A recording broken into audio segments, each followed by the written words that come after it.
ప్రేక్షకులకు స్వాగతం. ఓం శ్రీ మహాగణాధిపతయే నమః. గణానాం త్వా గణపతిం హవామహే కవం కవీనాముపమస్తవస్తమం జ్యేష్ఠరాజం బ్రహ్మణాం బ్రహ్మణస్పత ఆనశృణ్వన్నోతిభిः సేదసాదనం. శ్రీ మహాగణాధిపతయే నమః. ప్రేక్షక మహాశీలారా, ఎస్ న్యూస్ ఛానల్ని వీక్షిస్తున్నటువంటి ప్రేక్షక మహాశీలందరికీ కూడా మహాశివరాత్రి పర్వదిన శుభాకాంక్షలు. ఈ రోజున విశేషంగా మహాశివరాత్రి పర్వదినాన్ని దేశమంతటా కూడా అత్యంత వైభవోపేతంగా నిర్వహించుకుంటూ ఉన్నారు. అసలు ఈ మహాశివరాత్రి యొక్క విశిష్టత ఏమిటి అనగా, వాగర్ధావ్యవ సంపృక్తౌ వాగర్ధ ప్రతిపత్తయే జగతః పితరో వందే పార్వతీ పరమేశ్వరో. వాక్కు శబ్దము ఏ విధంగా అయితే విడదీయరానటువంటి సంబంధాన్ని కలిగి ఉన్నాయో, అలాగే తన యొక్క అర్ధాంగి అయినటువంటి పార్వతీమాతను తన శరీరంలో సగభాగాన్నిచ్చి అర్ధనారీశ్వర రూపాన్ని పొంది భార్యాభర్తలిద్దరూ కూడా సమానమే అని లోకానికంతటికీ కూడా చాటి చెప్పినటువంటి జగతఃపితరో వందే పార్వతీ పరమేశ్వరు చాటి చెప్పినటువంటి పరమేశ్వరులందరూ పార్వతీ పరమేశ్వరులు ఇద్దరూ కూడా ఈ జగత్తు మొత్తానికి కూడా తల్లిదండ్రులైనటువంటి ఆ పార్వతీ పరమేశ్వరుల యొక్క పాద కమలాలకు శిరస్సు ఉంచి నమస్కరిస్తున్నాను అని చెప్పి ఈ యొక్క శ్లోకం యొక్క అర్థము. అలాగే ఈ రోజున ఈ మహాశివరాత్రి పర్వదినం రోజున శివార్చన, శివాభిషేకము అత్యంత విశేషమైనటువంటిది. అలంకారప్రయో విష్ణు అభిషేకప్రయో శివ. విష్ణువు అలంకారప్రియుడు, శివుడు అభిషేకప్రియుడు. అనగా పరమేశ్వరునికి ఈ మహాశివరాత్రి నాడు ప్రాతకాలంలోనే నిద్రలేచి స్నాన సంధ్యాది క్రతువులన్నీ కూడా తీర్చుకొని పరమేశ్వరుడికి ప్రీతిపాత్రమైనటువంటి పాలు, పెరుగు, నెయ్యి, తేనె, చక్కెర ఇత్యాది పంచామృతాలన్నింటినీ కూడా తీసుకొని శివాలయాలకు వెళ్ళి ఆ పరమేశ్వరుణ్ణి అత్యంత భక్తి శ్రద్ధలతో రుద్ర నమక చమకాలతో, లేదా ఆ రుద్ర నమక చమకాలు తెలియనటువంటి వాళ్ళు శివ అష్టోత్తరంతో కానీ శివ పంచాక్షరితో కానీ ఈ యొక్క అభిషేకాన్ని చేసుకొనవచ్చును. ఏ విధంగా చేసినా కూడా ఆ పరమేశ్వరుడికి చెంబుడు నీళ్లు పోసి అంత విభూద్ధారణ చేసి ఆయన యొక్క శిరస్సు మీద ఒక చిన్న పుష్పాన్ని ఉంచితే ఆయన ఎంతో పరవశించిపోయి, ఆహా వీడు కదా నా భక్తుడు, ఇంత అద్భుతంగా నా యొక్క అభిషేకాన్ని చేశాడు అని చెప్పి కోరిన వరాలన్నింటినీ కూడా వసగేటువంటి బేలశంకరుడు, ఆయన్నే బోళాశంకరుడు అని చెప్పి అంటారు. అటువంటి మహానుభావుడు పరమేశ్వరుడు. కాబట్టి ఈ యొక్క మహాశివరాత్రి నాడు ప్రాతకాల అభిషేకము విశేషమైనటువంటిది. అలాగే ప్రదోషకాల అభిషేకము, లింగోద్భవకాల అర్చన అనేటువంటిది అత్యంత విశేషమైనటువంటిది. అసలు ఈ మహాశివరాత్రి యొక్క విశిష్టత ఏమిటయ్యా అంటే, కొన్ని యుగాలకు పూర్వం ఈ సకల చరాచర సృష్టి మొత్తం కూడా ప్రళయం వచ్చి జలమయమైపోయింది. ఆ జలంలో ఈ సృష్టినంతటినీ కూడా ఆ ప్రళయంలో ఆవహించినటువంటి చిమ్మ చీకటిలో పార్వతీమాత ఏమీ అర్థం కాక తన యొక్క కమలంలో ఈ సకల చరాచర సృష్టి మొత్తాన్ని కూడా నిక్షిప్తం చేసి, తన చేతిలో ఉన్నటువంటి కమలంలో ఈ సకల చరాచర సృష్టి మొత్తాన్ని కూడా నిక్షిప్తం చేస్తుంది. చేసిన తర్వాత ధ్యానముద్రలో కూర్చొని తదేకమైనటువంటి తపస్సు చేయడం మొదలు పెడుతుంది. కొన్ని యుగాల తర్వాత ఆ చీకటికి ఆవల ఒక వెలుగు రేఖ ఉద్భవిస్తుంది. అదే భగభగ మండేటువంటి జ్వాలలతో ప్రత్యక్షమైనటువంటి అగ్నిలింగం. అప్పుడు పరమేశ్వరుడు ఆ అగ్నిలింగ రూపంలో దర్శనమిచ్చి, సాధ్వి ఎందుకు నీ విధంగా ఈ యొక్క చీకటిలో కూర్చొని తపస్సు చేస్తూ ఉన్నావు అని చెప్పి అడుగుతాడు. అందులకు పరమేశ్వర, సకల చరాచర సృష్టి మొత్తం కూడా ప్రళయం వచ్చి మునిగిపోయింది, మరలా పునఃసృష్టిని ప్రారంభించాలి అని చెప్పి అంటాడు. అప్పుడు ఈ పార్వతీ పరమేశ్వరులు ఇద్దరూ కూడా మయూర రూపాలను ధరించి వారి యొక్క రెక్కలని విదిలిస్తారు. ఆ రెక్కలలో నుంచి మళ్ళా సృష్టి మొత్తం కూడా పునరావిర్భావం చెందుతుంది. దానినే మయూర కల్పము అని చెప్పి అన్నారు. ఈ విధంగా సృష్టి మళ్ళా కూడా పునరావృతమైంది. ఈ మాఘ శుద్ధ చతుర్దశి నాటి రాత్రి, ఆ రాత్రి సమయంలో పరమేశ్వరుడు పార్వతీమాతకు దర్శనమిచ్చినటువంటి ఆ సమయాన్ని లింగోద్భవ కాలంగా పరిగణించడం జరిగింది. అప్పుడు పార్వతీమాత అడుగుతుంది, పరమేశ్వర, మీరు నాకు ప్రత్యక్షమైనటువంటి ఈ యొక్క నిశిరాత్రిని మహాశివరాత్రిగా అనుగ్రహించండి. ఈ యొక్క మహాశివరాత్రి నాడు ఏ భక్తుడైతే ఉపవాస దీక్షను పూని జాగరణ చేసి శివనామంలో తరిస్తాడో, శివుని యొక్క అభిషేక పూజాదులతో అర్చనలతో శివలింగాన్ని అర్చిస్తాడో, వానికి సకలమైనటువంటి దోషములన్నీ కూడా తొలగిపోయి సకల దారిద్ర్యాల నుంచి కూడా విముక్తి కాపడి అంత్యమున శివలోక సాయుధ్యాన్ని పొందేటట్లుగా వరాన్ని ప్రసాదించమని చెప్పి ఆ అమ్మవారు పరమేశ్వరుడిని ప్రార్థించడం జరుగుతుంది. పరమేశ్వరుడు తథాస్తు అని చెప్పి అనుగ్రహిస్తాడు. ఈ విధంగా ఈ యొక్క మహాశివరాత్రి నాడు లింగోద్భవ కాలము అత్యంత విశేషమైనదిగా శాస్త్రాలు చెప్పబడుతూ ఉన్నాయి. అలాగే ఇక ఉపవాసము అని చెప్పన్నారు.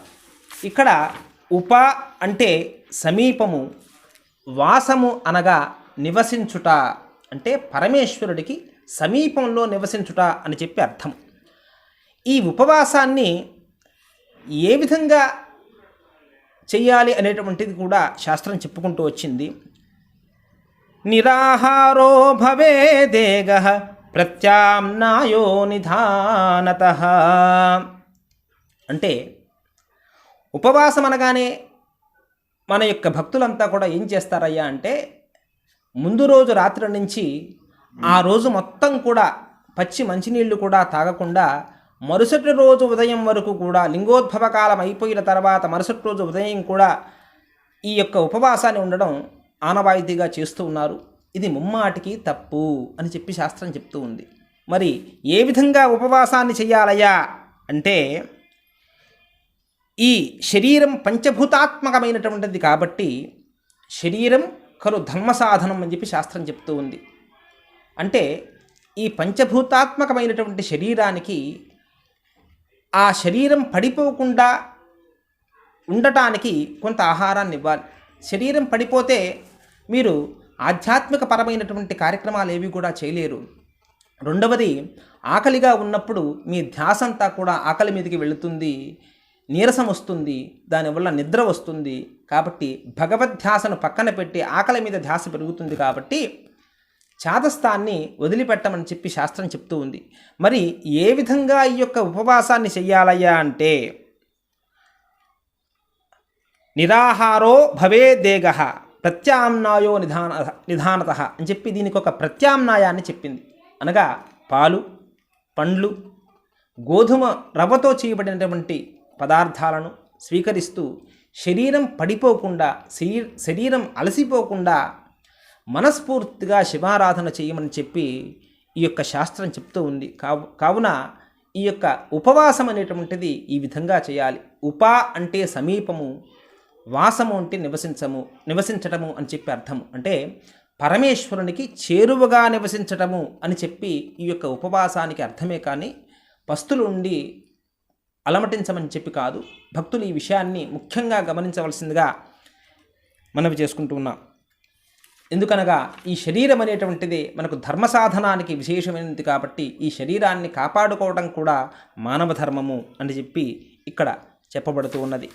అలాగే జపము, ఈ యొక్క శివధ్యానంలో శివపంచాక్షరి జపాన్ని ఎంతోమంది చేస్తూ ఉంటారు. ఈ యొక్క జపం ఏ విధంగా చేయాలి అని చాలామందికి ఒక సందేహం ఉంది. అంటే ఇంట్లో చేయాలా, దేవాలయాల్లో చేయాలా, లేక ఇక ఏదైనటువంటి మఠాల్లో చేయాలా అనేటువంటిది ఎంతోమందికి ఉన్నటువంటి సందేహం. అయితే సమంకాయ శిరోగ్రీవం ధారయన్ అచలం స్థిరః సంపేక్షణాసికాగ్రం స్వం దిశశ్చ అనవలోకయన్. ఈ జపాన్ని ఏ విధంగా చేయాలి అంటే వెన్నెముకను నిటారుగా లాగి, అంటే ఆ వెన్నెముకను ఎంత లాగగలిగితే అంత నిటారుగా లాగగలిగినంతగా లాగి, మెడ తల నిటారుగా ఉంచి కదలకుండా స్థిరంగా నేను శంకరుణ్ణే చూస్తూ ఉన్నాను, కళ్ళు మూసుకొని ముక్కు మీది నుంచి దృష్టిని అలా పైకి పంపిస్తూ దిక్కులు చూడకుండా ఆ పరమేశ్వరుని యొక్క అభిషేకము ఆ పానువట్టంలో నుంచి ఆ రుద్ర నమక చమకాలతో ఆ యొక్క మంత్రోచ్చారణలతో విప్రోత్తములందరూ కూడా అద్భుతంగా అభిషేకం చేస్తూ ఉంటే వారి యొక్క చేతుల మీద నుంచి జాలువారుతున్నటువంటి ఆ పాలు ఎంతో సుందరంగా పరమేశ్వరుని యొక్క లింగం మీద పడుతూ ఉంటే ఆ లింగం మీద పడుతున్నటువంటి ఆ గోక్షీరము అందంగా అలా జారి పానువట్టము మీదుగా ఒక పెద్ద తటాకాన్ని తలపింపజేసేటువంటి ఆ యొక్క పానువట్టము మీదుగా కింద పడుతూ ఉంటే అందమైనటువంటి ఆ జలధారలలో అలంకృతుడై సకల చరాచర సృష్టిని కూడా పరిపాలించి పోషించి సృష్టించి లయింపజేసి తరింపజేసేటువంటి ఆ పరమేశ్వరుని యొక్క సుందర ఆకృతిని నేను దర్శిస్తూ ఉన్నాను అని చెప్పి ఆ పరమేశ్వరుని మీద తదేకమైనటువంటి దృష్టిని నిలిపి ఈ యొక్క అభిషేకాన్ని చూడగలుగుతూ ఏ విధంగా అయితే ఏ భక్తుడైతే ఆ పరమేశ్వర స్వరూపాన్ని తన మనసులో ముద్రగా నిలుపుకుంటాడో అది నిజమైనటువంటి ధ్యానము అనపడుతుంది. ధ్యానము అనగా ఈ విధంగా చేయవలనని చెప్పి ఈ యొక్క శాస్త్రం చెప్తుంది. సమంకాయ శిరోగ్రీవం ధారయన్ అచలం స్థిర సంపేక్షణాసికాగ్రం స్వం దిశశ్చ అనవలోకయన్.